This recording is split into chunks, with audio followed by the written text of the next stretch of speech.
Assalamualaikum warahmatullahi wabarakatuh. Kami dari SMA Istiqomah kelas 12 MIPA kelompok 1 ingin menjelaskan tentang hakikat perlindungan hukum dan penegakan hukum. Untuk teman-teman, mohon ditonton sampai akhir ya videonya, jangan di skip, oke? Bab 2.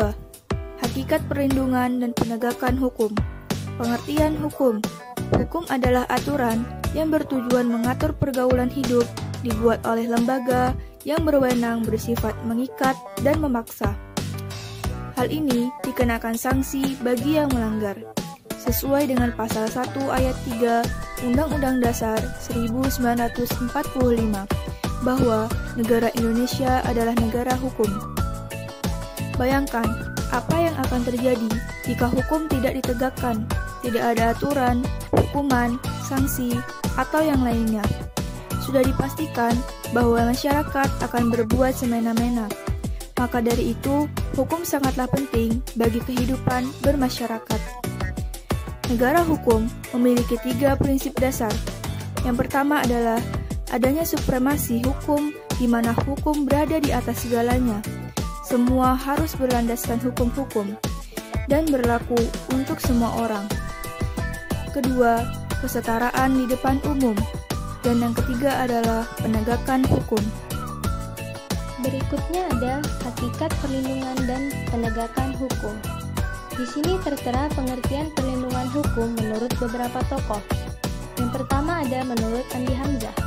Menurut Andi Hamzah, perlindungan hukum adalah daya upaya yang dilakukan secara sadar oleh setiap orang maupun lembaga negara dan swasta yang bertujuan untuk pengamanan penguasaan dan kesejahteraan hidup sesuai dengan hak asasi yang ada.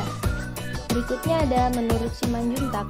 Menurut Simanjuntak, perlindungan hukum adalah segala upaya pemerintah dalam menjamin kepastian hukum dan memberi perlindungan kepada warganya agar hak-haknya sebagai warga negara tidak dilanggar, dan bagi yang melanggar dapat dikenakan sanksi sesuai dengan peraturan yang berlaku. Menurut pendapat dua orang tadi, bisa kita simpulkan kalau sebuah perlindungan hukum bisa dikatakan sebagai perlindungan hukum kalau memiliki unsur-unsur seperti adanya perlindungan dari pemerintah, jaminan kepastian hukum dari pemerintah, dan adanya sanksi hukuman bagi orang yang melanggarnya. Baik, selanjutnya pentingnya perlindungan dan penegakan hukum. Perlindungan dan penegakan hukum sangat penting dilakukan karena dapat mewujudkan hal-hal berikut ini. Pertama, tegaknya supremasi hukum. Supremasi hukum bermakna bahwa hukum mempunyai kekuasaan mutlak dalam mengatur pergaulan manusia dalam berbagai macam kehidupan. Supremasi hukum tidak akan terwujud apabila aturan-aturan yang berlaku tidak ditegakkan baik oleh masyarakat maupun aparat penegak hukum. 2. Tegaknya keadilan. Tujuan utama hukum adalah mewujudkan keadilan bagi setiap warga negara. 3. Mewujudkan perdamaian dalam kehidupan di masyarakat. Kehidupan yang diwarnai suasana yang damai merupakan harapan setiap orang. Perdamaian akan terwujud apabila setiap orang merasa terlindungi dalam segala bidang kehidupan. Selanjutnya, menurut Surjono Soekarto, keberhasilan proses perlindungan dan penegakan hukum bergantung pada beberapa faktor. Faktor yang pertama, hukum. Undang-undang yang dibuat tidak boleh bertentangan dengan ideologi negara. Hukum mempunyai kekuasaan mutlak dalam mengatur pergaulan manusia dalam berbagai macam kehidupan. Dengan kata lain, semua tindakan warga negara maupun pemerintahan selalu berlandaskan pada hukum yang berlaku. Yang kedua, penegak hukum.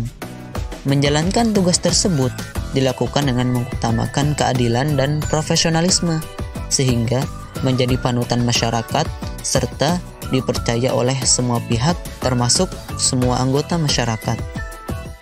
Yang ketiga, sarana atau fasilitas yang mendukung. Penegakan hukum mencakup tenaga manusia yang terdidik dan terampil, organisasi yang baik, peralatan yang memadai, keuangan yang cukup, dan sebagainya. Dan yang keempat, kebudayaan. sebagai hasil karya cipta dan rasa yang didasarkan pada karsa manusia di dalam pergaulan hidup yang mencakup nilai-nilai yang mendasari hukum yang berlaku. 4 hal tadi merupakan faktor perlindungan dan penegakan hukum dari pokok pikiran Soerjono Soekarto. Mungkin ini saja yang dapat kami jelaskan, kurang lebihnya mohon maaf. Untuk teman-teman, bila ada pertanyaan bisa ditulis di kolom komentar ya. Oke, thank you for watching. Wassalamualaikum warahmatullahi wabarakatuh.